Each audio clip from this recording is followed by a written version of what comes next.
What can you get for your money when shopping for a new acoustic flat top guitar? Today we're going to be looking at two fantastic guitars at about the same price point with very different build features. From Guild and Taylor, we're going to walk you through it, so stay tuned.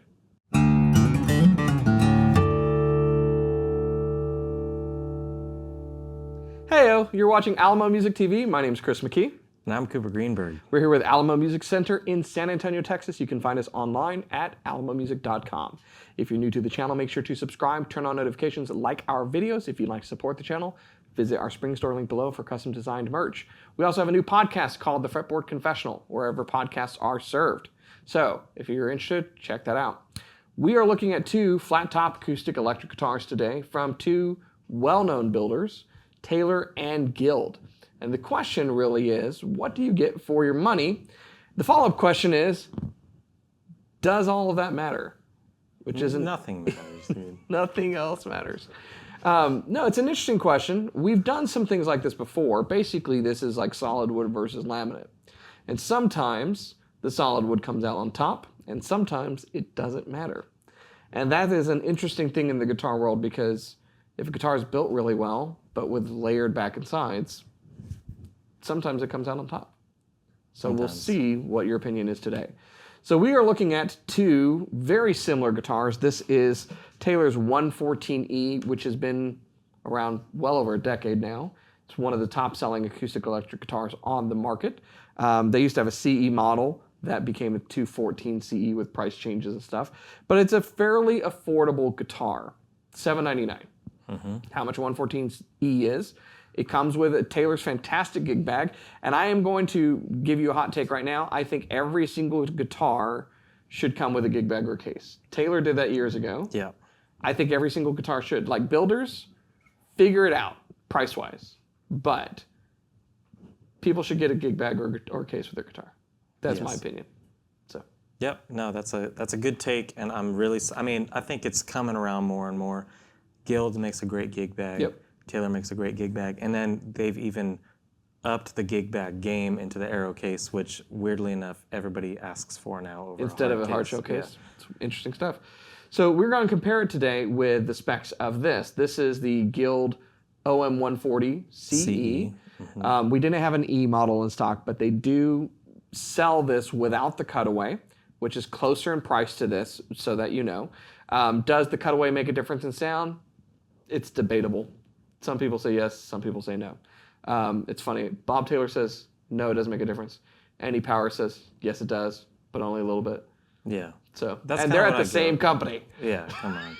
Now, you know, Taylor, dude, they're falling apart over there.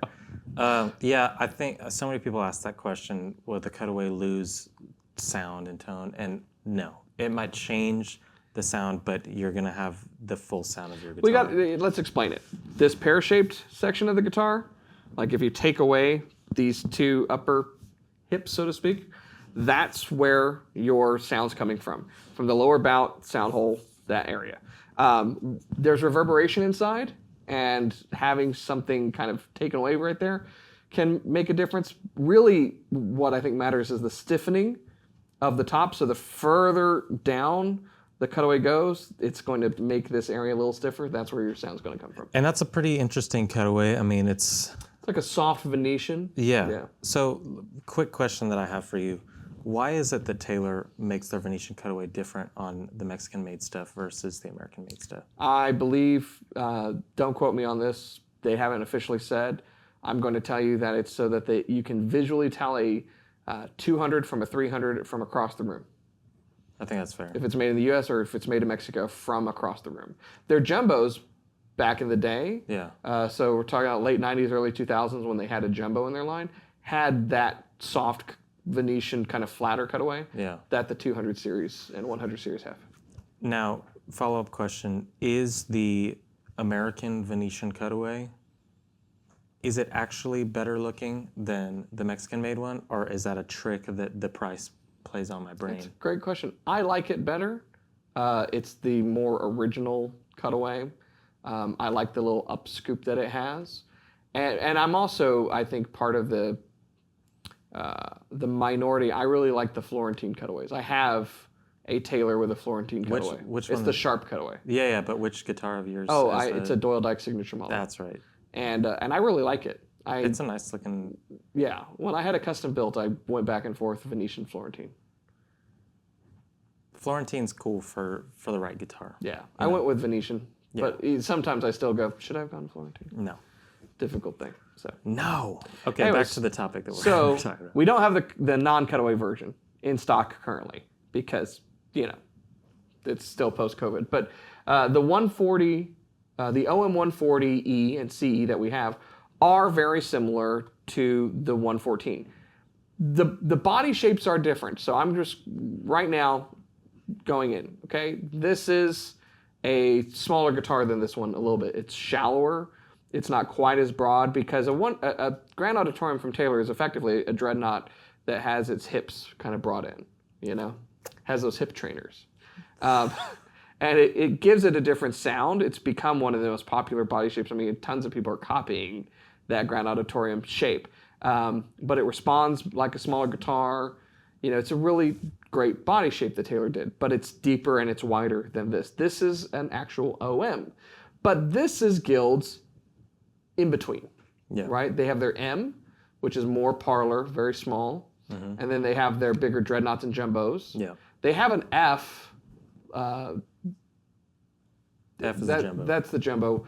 They had one that's in their American line that's kind of like a Grand Auditorium. Yeah, I think I can't remember. I can't remember what it is. Yeah. But it's also not really, So the OM for across the range is kind of their in-between guitar. And that's what we're looking at. These are kind of in-between small body, big body guitars. Because obviously with Taylor, you got a grand concert as well. That better comparison to that M of Guild's line. But not in this price range. Yeah. So you have the Grand Concert Academy series, which is lower priced than either of these guitars. Or you can get up to like the GTs and the 8022. The 8022 would be the lowest priced Grand Concert you can get.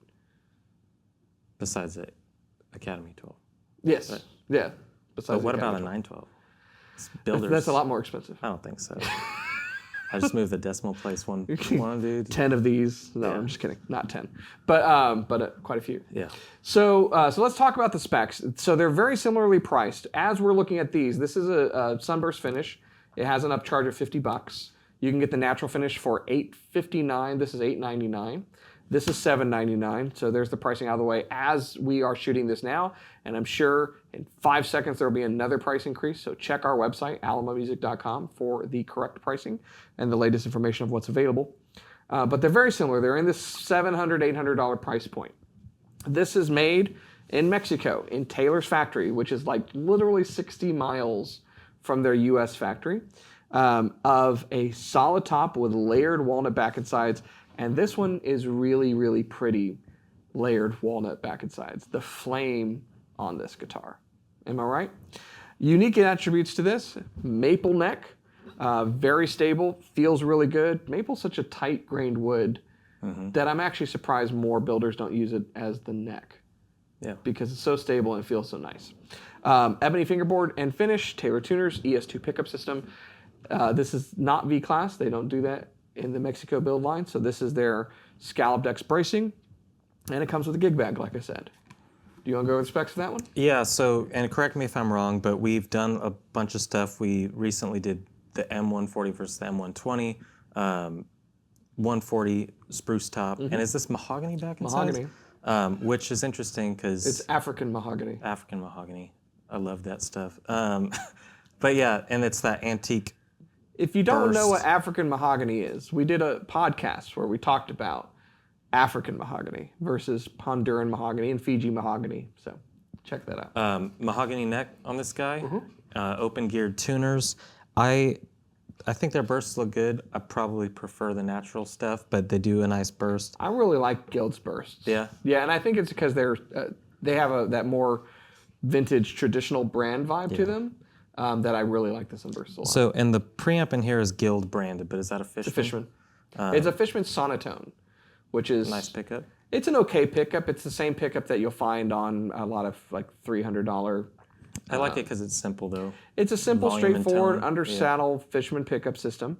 The cool thing about what Taylor does is this ES2 is the same ES2 that's on a 912 Yeah. Builder's Edition. Builder's Edition 912C. So It's bold of them, you know. Yeah. But it's cool. It's a nice pickup, and I mean, gives you the sound of the guitar. So it really doesn't matter what the pickup is if it's transparent. You get the sound of the guitar. None of the pickups are transparent. Mine is. I did a video that's already published talking about LR Bag's new voice print to DI. Yeah. For the very fact that none of the pickups are transparent. So check that out. If you have a pickup acoustic guitar that you're trying to amplify, you want to watch that video. Well, what's the most transparent that you can get? A microphone inside, like an Anthem, but even that's not really what it sounds like inside is different from what it sounds like out here. So You got to get a player port, throw a mic right in there, dude. yeah, there are all sorts of issues. Yeah. So anyway, this solid wood guitar made overseas. I believe this is made in China, and that's the whole crux of what we're talking about. This is the difference. Right Neither here. of these are made in America, so it's not like what we just did with an American-made and China-made guitar. But there's a distinction. This is a North American-built guitar. Yeah. And this is built in Taylor's factory in Mexico. Now, Cordoba has their own factories, but some companies just outsource to Samick or whoever. It's fine. But yeah, that's built overseas. This is built in North America. This is not built in the U.S. That is built in China. One day we're gonna be doing. Well, this is Western Hemisphere belt, Right? Belt. Yeah. We're gonna have a map behind us with like. This is Earth built. pinpoints. That we got a Mars built guitar over here. It's gonna get stranger and stranger. But obviously, the big thing is, for me at least, everybody's coming in and asking for Taylors that always gravitate towards a 114. Yeah. And I think we've said a ton about the 100 series, 200 series. Everything that's made in Mexico by Taylor is pretty fantastic. It's worth it to show off something. This is a little bit more, but solid wood guitar, not made in the Western Hemisphere, but really nice sound. It's got a really nice sound. They are very different. And so I'm going to demo them for you so you can hear the differences, and we'll talk about playability and feel and other stuff on the other side. So check it out.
All right, so there you go. So everybody who's listened to this demo hopefully has already formed an opinion on which one that they like better. And some of this was not, for me, very surprising. The 114e has a typical Taylor sound. The Guild has more of a vintage-esque tone to it. So which one do you like sound-wise? I'll put you on the spot. Well, I'm going a little bit off of the non-cutaway, non-electric version too, because I really like the OM-140 just as is, and I think that's a really great guitar. It's been talked about quite a bit recently on the channel because we have finally gotten Guilds in, but the 120 series and the 140 series are great, and when I talked about the 120s, OM-120 was, the one that I was like, man, this is a great guitar. I just like it. I like the vibe. I like how it feels when you play it. It is definitely not as silky smooth, easy to play as 114 is, but there's something about like the girth of the tone and that vintage kind of warmth that I do like. If I'm going purely off playability, I'm probably going to go with the Taylor. So tone-wise, I like you talked about the girth. We talked about this in the other video we just shot today, which is that you have this leading edge of the note. This and other kind of vintage-inspired guitars have more of a blunted, rounder leading edge to the note where the notes tend to blend in with one another.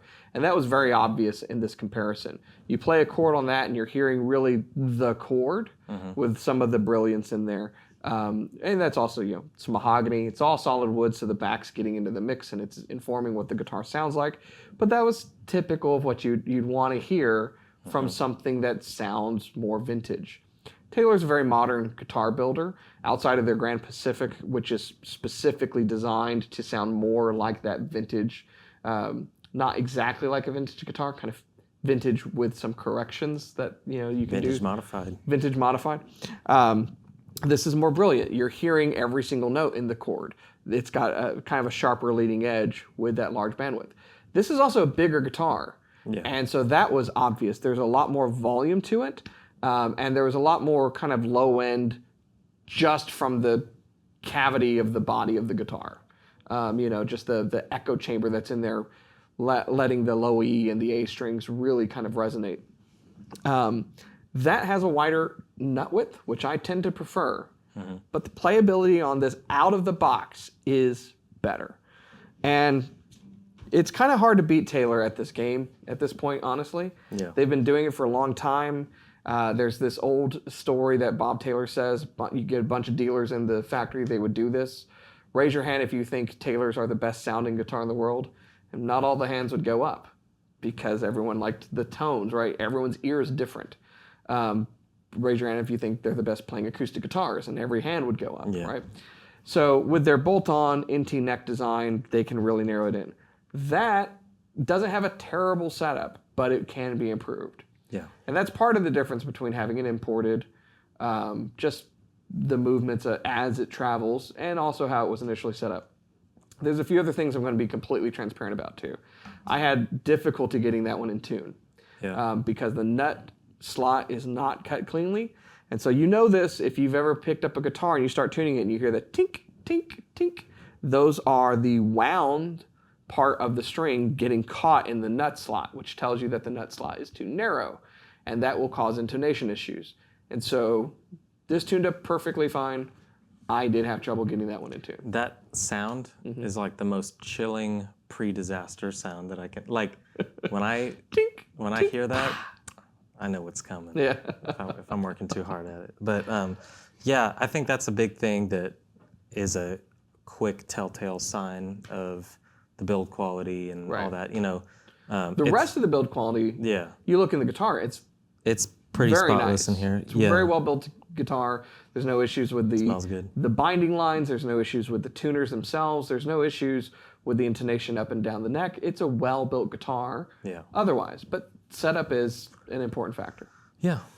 So the thing though is that that's an all solid wood guitar, and this is not. And that's where this video comes down to kind of the nitty gritty. What you get with your money. If you're buying from Taylor, built in North America, for around $800, you're getting a solid top with layered back and sides in an incredibly well-playing guitar that you can't find anything really wrong with. If you are buying from Guild for about the same money, you're going to get an import guitar that is arguably, for some people, an upgrade because it's all solid wood. But after I've said that after the demo, you've probably already decided which one you think sounded better. And if you think this one sounded better, then the fact that that's all solid wood doesn't matter. And if you think that one sounded better, then its design and its solid wood construction maybe made the difference for you. Yeah. And that's the rub, is it comes down to your ears and what your hands like when you're playing these. Yep. And I think that it's a good time right now. A lot of people, of course, we've talked about during the pandemic, are getting into playing guitar. They're doing all this research. They're hearing solid wood reinforced all over the place that you gotta have solid wood. We've talked about at least get a solid top. You know, that's like step one. And you can find something that's not all solid wood that sounds and plays fantastic. But it's a really good time if you're looking for all solid wood to get something that's pretty affordable and sounds great, you know? Well, and I think it's a lesson in that specs alone that you read on a sheet don't tell the whole story. You can go buy a guitar from a different builder that is constructed similar to this. It will have a solid top. It'll have layered back and sides. It will have scalloped X bracing. It may have a 1 3/4 inch nut or not. It might have ebony fingerboard or it might be rosewood, what have you. That guitar will be $299, and this one is $799. That one's from China, this one's from Mexico. So what's the difference? And it really comes down to the build quality. You know, how well it's put together, how thin the finish is, how well the setup is, all of these things. And so a similarly constructed guitar in different places from different builders can have a $500 price difference, and a similarly priced guitar can have dramatic difference in how it's built. Yeah, for sure. So yeah, if it sounds confusing, that's because it can be. But just tell us which one you like. That's what's important. We want to hear which one you dig. Yeah. And also, it's probably worth it to look into 200 series. Does it make a ton of difference? Different finish. Going down from this to the 240, which yeah. is solid top, layered back and sides like we're talking about. Yeah. But then even going up, do you think that there's much of a difference in the sound of a 114 versus a 214? No. Finish. I don't. I think, you know, the finish can make a big difference. I think I've said this. I think most people get the 214 because at that point you're getting some of the things that you otherwise wouldn't find on like a 400 series. Like you go to a deluxe, right? Why would you get a deluxe? Because it's you get choice of woods. You can have koa on back and sides, or you can have koa top. You can get a hard shell case. You get the gloss finish. You get some of the inlays. You're paying for those things. Yeah. You know, you otherwise can't get that till you go 400 series. Yeah. You know, with like an all gloss finish and inlays and stuff, and then you know you're almost $3,000. So it's value in its own way. You have to decide what's more important to you. If it's the looks, if it's the playability, if it's the sound, if you can get all of those in the price that makes sense for you, then you won. Yep. That's the idea.